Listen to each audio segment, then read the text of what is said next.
Retired Air Force Captain Joni Marquez can't get the image out of her mind. A Navy SEAL ejected from a burning U.S. Chinook helicopter. Then his heat signature on an infrared camera fading from red to blue as life slipped from his body on the ground. We had to sit and watch that, and I think that that was probably one of the hardest things that I had to do, was know that that man was, dying on the ground. For 6 years, Marquez has kept a dark secret, that the single deadliest American incident in the Afghanistan war could have been prevented. August 6, 2011.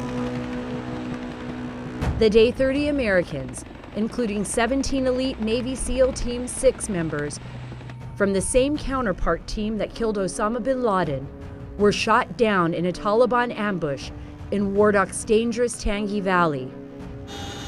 Marquez's story changes everything Americans know about that ill-fated mission and what happened with Extortion 17.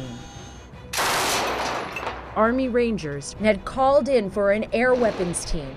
Marquez said the assault helicopters killed 6 enemy fighters, but 2 had managed to survive. The Rangers were out of danger, but Extortion 17 was still en route. The official Pentagon memo says the 2 fighters disappeared into a grove of trees and were never located. Marquez disputes that. They were lying about it to the families, covering up what actually happened. Monitoring the night surveillance cameras, Marquez and her crew watched as the 2 surviving Taliban fighters crawled away in an open field, rounding up more insurgents in a nearby village. Later, the crew watched as cylindrical objects, believed to be RPGs, were moved by the Taliban near the area where Extortion 17 attempted to land. It's just one of those things where you know that it could have all been prevented. Rules of engagement, changed under the Obama administration to prevent civilian casualties, kept them from firing against suspected targets without permission. Marquez says she and her team begged the command several times for permission to engage the enemy or turn back Extortion 17 in a drama that played out for precious minutes. We knew right then that they weren't trying to listen to us.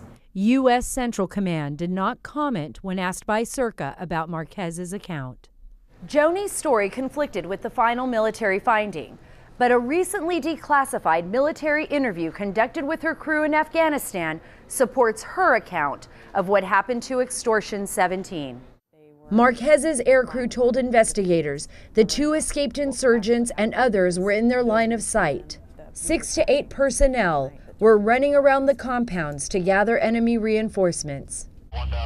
Marquez's gunship was denied the chance to take out the Taliban, all but sealing the fate of those aboard Extortion 17. Aaron Vaughn, a father of 2, was one of those SEALs who died that day. His parents have long doubted the Pentagon's official story, but found hope when Marquez reached out to them 3 years ago. I think she's one of the bravest women I've ever known in my life. She said that I would rather spend the rest of my life in Leavenworth than keep holding on to these secrets I know about what happened that night.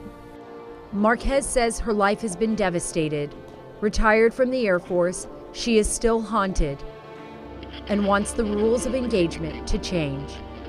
A military lawyer who served 20 years advising special forces and an expert in ROEs says there could now be a silver lining to the Extortion 17 tragedy, at least for those still fighting in the battlefield. Jeffrey Adicott says Marquez's bravery could bring changes to the military's current rules for engaging the enemy. Right now, the rules of engagement are absolutely bizarre.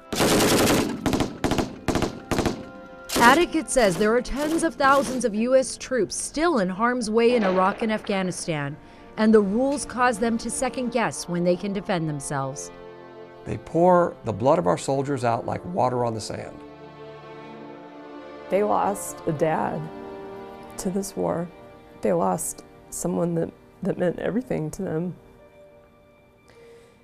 And for me, I wasn't able to prevent that. It took a lot for Marquez to come forward, but she says she's doing it to save lives. I won't rest until some kind of justice is served. If that's something that doesn't happen, then obviously the ROE needs to change for them to be realistic. For Circa in Washington, I'm Sarah Carter.